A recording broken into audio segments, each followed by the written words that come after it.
Le Centre de gestion de la fonction publique territoriale du Var présente la laïcité dans la fonction publique territoriale, un pilier essentiel qui garantit l'égalité de tous et la neutralité des services publics.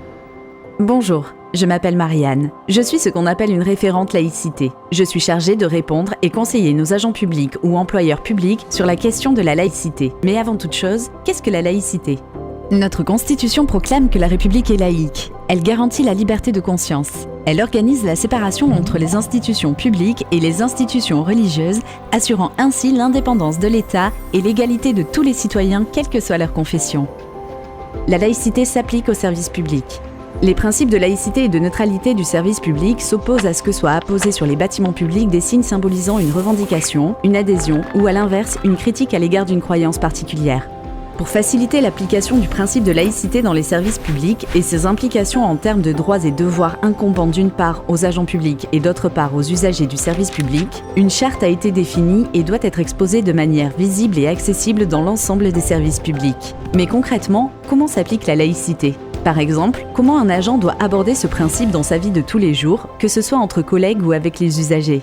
Il est important de souligner que la laïcité n'implique pas l'interdiction de la liberté de croyance pour les agents publics. Ces derniers conservent le droit de vivre leur foi dans le cadre privé. Ainsi, en dehors de leurs fonctions, que ce soit à l'extérieur, dans les transports en commun ou tout autre lieu public, ils sont libres de faire comme bon leur semble dans la limite de l'obligation de réserve qui s'impose aux agents publics. Toutefois, dans l'exercice de leurs fonctions, la neutralité vestimentaire est de rigueur. À défaut, cela pourrait donner l'impression que les agents publics pourraient avantager ou désavantager des usagers du service public selon leurs croyances. Ce cadre permet de ne pas faire douter, même en apparence, de la capacité des agents publics à être neutres et impartials pour préserver l'égalité de traitement envers les usagers. Ces mêmes usagers qui, eux, ne sont pas soumis à ces règles et doivent être accueillis dans nos espaces indépendamment de leurs signes extérieurs de conviction religieuse.